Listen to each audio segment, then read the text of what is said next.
Hey guys, the long-awaited lore part 4 is here. If you're new here, I highly recommend watching the previous installments as well. This world is only getting more and more complex politically. Feel free to check out our map video for a good reference of where everything is at. I don't really have much to say, so let's get right into it.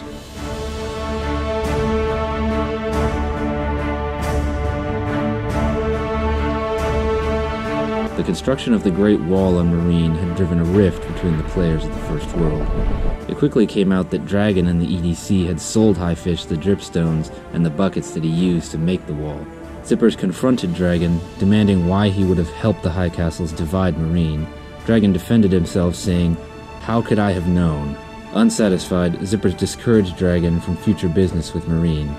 We saw Crow's reaction over text, but when he finally saw the wall in person, he simply sighed and said, "We shall gather ourselves." He declared that we, the true-born sons and daughters of Myreen, shall stay strong.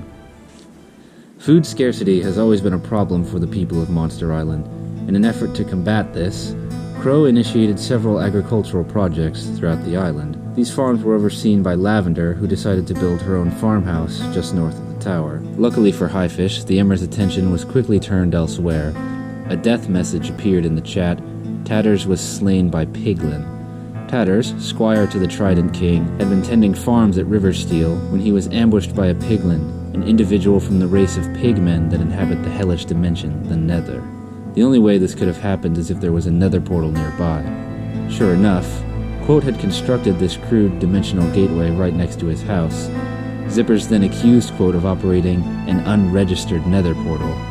"Well, I am king of the north," Quote replied. Zippers didn't seem very happy with this, and it was clear that he didn't like the idea of others going into the nether. Sifos' reaction was a little less polite, saying, "The north follows only the laws of our king, whose name is Quote." Lord of Ravenguard, Sifos had been hard at work developing the port city, the most notable accomplishment being the Tower of Ravenguard, which serves as a watchtower, lighthouse, and guard barracks, protecting both the city and the narrow strait. Additionally, the city now sported a sheltered harbor, setting it up to be a prominent trade hub for the Kingdom of Brace. In light of Tatter's death and the ensuing portal controversy, Zippers sailed north to meet with the Trident King. Passing the port of Ravenguard, the Emmer found that the upper Norder River was now blocked and guarded by a gatehouse in the canyon east of the port city. Sifos refused to let him pass, and eventually the Trident King came south, and the two met at Ravenguard instead.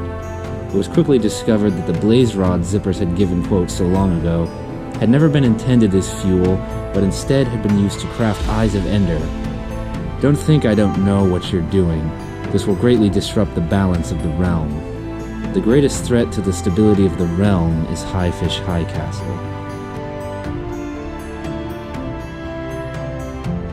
After a tense meeting, Zippers announced that the Emirate was forming a coalition of world powers, similar to the United Nations, to preserve peaceful relations.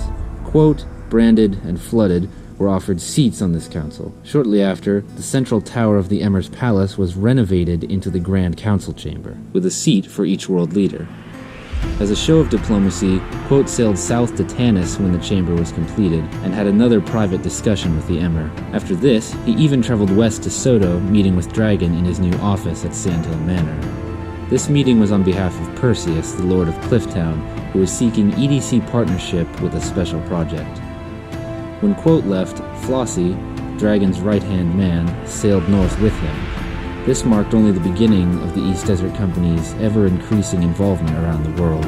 They had even stirred up a mild controversy when Flooded reported a strange construction on the Siene River, initially believed to be a Beckian structure. Dragon later confessed that it was the elevator system to a lush cave scheduled for mining. This was, of course, unpopular among the people of Nekoshima, as they see axolotls as sacred, and the EDC clay mining has already devastated their habitat under Soto. The Notchists had started their own form of peaceful protest, constructing Notch statues around Soto, which Dragon quickly destroyed.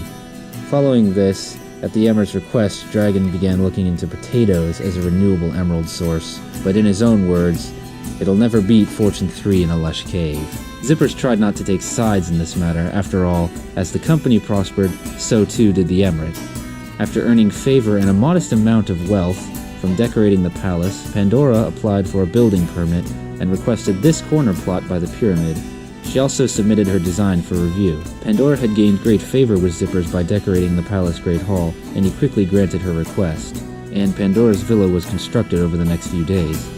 Fun fact, this is actually the first residential home constructed within the city, above ground, of course. In another act of diplomacy, Sparrow Highcastle reached out to Zippers asking if he could join the Explorers Guild.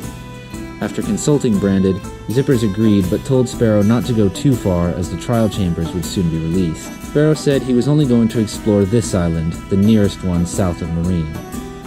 Across the river from Tanis, the Republic was buzzing with excitement. Their glorious day had finally arrived. The Republic's prophet, Ishmael al-Said, had finally returned. This was the sign the citizens had long been waiting for. As per the great prophecy, the time had come for the people to come out of hiding and build their glorious new city. Work began immediately. New streets were laid out, along with temples, buildings, and parks. This work was helmed by Branded, and is ongoing even now. This boom of construction left the Emir inspired, and he began laying out scaffolding plots, planning out future building locations for his own city. After the plots were laid out, the construction of the largest began. This was set to be the Emir's Grand Library, and serve as headquarters of the Explorers Guild. Although, while the newest member of the guild, Sparrow, had chosen diplomacy and peace, Highfish, as always, had other plans. The Lord of the Black Keep reached out to Dragon via text, asking for villagers. We can also see that he had started mining, but at this point is unable to locate diamonds, another curse to add to Myreen's list. Dragon here is of course reluctant to give out any villagers. At this point, Tanis is the only settlement with an organized trade hall. Additionally, Highfish reveals that he's planning to create an iron farm on Myreen, and holds steadfast in this position, claiming that he'll do it either way. What should also be noted is that he claims his economy is producing bones and arrows, but we'll come back to that later. Although obviously reluctant, Dragon opens himself up to negotiations, but doesn't give them over easy. The settled price, a double chest of wool. Dragon closes the discussion by stating what was undoubtedly his first thought: this will hurt the Emirates' economy. Dragon couldn't have been happy to receive this news. After all, he's not exactly a free market capitalist. He claims here that he needs a way to justify the deal to the Emir, but honestly, did he even tell Zippers? We know he's kept secrets before, and it's possible that he kept this under the table as well. Either way, he began making his preparations, augmenting the rail system to help deliver villagers from the trade hall straight into a boat.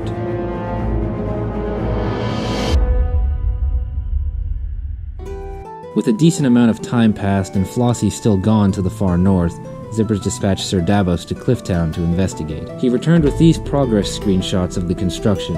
While not exactly clear yet, whatever they were building was big. After the visit, Davos sailed west through the stepstones to the port of Ravenguard. Here he treated with Sifos, got a tour, and traded with some of the villagers, just a casual visit. That evening he departed, heading back south, but something was wrong. A zombie virus had taken hold of some of the citizens. Uncontained, it quickly spread throughout the city, and by the time Sifos took notice, it was too late. By morning, most of the villagers had been turned. Unable to control the horde, Sifos was forced to kill some to escape, and the rest burned in daylight. The sun had set on a bustling port city, but risen over a ghost town. In one night, the North's most prosperous city had been crippled and left a shadow of its former self. This infamous night came to be known as the Plague of Ravenguard.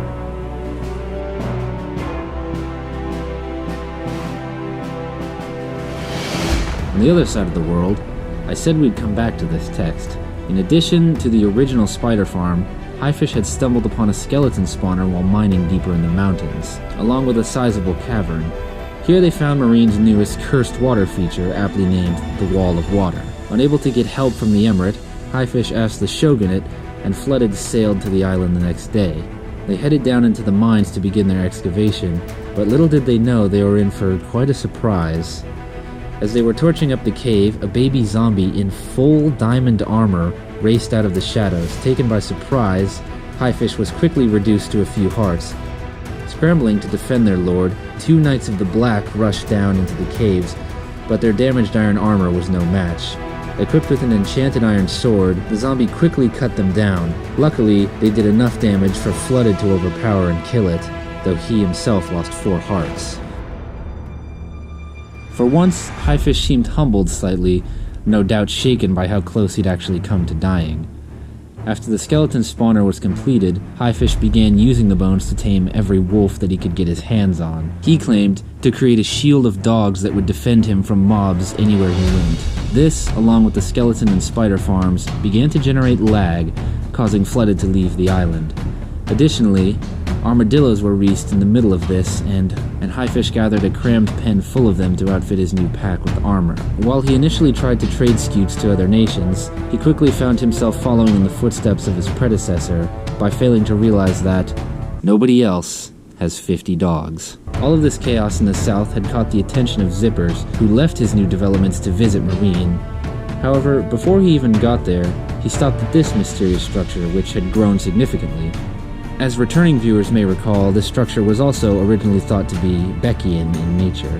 However, inside, Zippers found none other than Crow, the king of Myreen. He had decided to start new with this vacation home, and had left his guard in charge of the tower while he was away. It turns out Zippers had come south looking for Crow, and wanted to issue a formal apology. "I'm sorry," he said. "I just thought the mountains had potential. I didn't mean to introduce Saddam Hussein." He then bestowed the king with a gift. A small token to make amends, he called it, an enchanted sword, Dickbiter, no relation, which he had custom forged for the king. He also agreed to help Crow establish mines on his side of the wall. In the caves below the tower, they encountered this chamber, with probably the most mobs I've ever seen in one place. All this just reaffirms Myreen's Monster Island nickname. After their mining excursion, which was fairly regular aside from this, Zippers quickly returned to the Emirate after Pandora had reported a very interesting crime. Someone had switched this diamond armor in the Great Hall for a set without enchantment. Zippers was just as confused as everyone else. He made a public statement that someone has committed a bizarre crime. He said that he was more concerned about the potential trespassing than the armor itself. In truth, this event had the First World leaders perplexed. "I don't understand," Zippers said. "I bought that armor for emeralds, so somebody wasted diamonds on this." It didn't stop there, however, as another offense occurred 2 days later. But this one was a bit more serious. Someone had swapped Brandon's Fortune 3 diamond pickaxe for a regular one. "That's unacceptable," Brandon said. "It looks like the Free Republic may have to become the Secure Republic." Each member of the Emirate and the Republic was subsequently investigated. Homes were searched, and each player had their inventory topped off with dirt, and were then forced to empty everything into a single chest. Ender chests were vetted in a similar fashion, but deception could not be ruled out in this case. As they began to establish a list of suspects, a certain someone began to stand out. One of Highfish's dogs had mysteriously been found at the tracks near Tanis, and having recently been bragging about mining more than a stack of diamonds, the Lord of the Black Keep seemed a likely culprit. This is especially suspicious to us since we know from the text with Dragon that not long before this he'd been unable to find any diamonds at all. A broadcast was made by Zippers the next day. "Highfish High Castle, you are summoned to court to answer for the charges against you." Highfish replied, "F*** you." Sparrow quickly jumped in by saying that they were both out exploring the wilds. This only made Brandon and Zippers more frustrated. "Why are you exploring right before the trial chambers come out?" Zippers asked. "Wait, the trial chambers aren't out yet?" Needless to say, the First World was not happy. The High Castles had spent several days exploring thousands of blocks south, west, and east of Monster Island. This blunder had rendered hundreds of chunks unable to generate trial chambers. This was certainly unfortunate news. Zippers simply logged out without saying anything, and Brandon followed suit soon after. Although, right after learning that the High Castles weren't home, Dragon departed south for their island.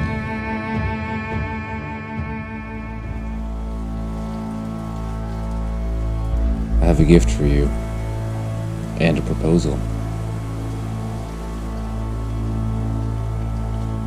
It must never be known.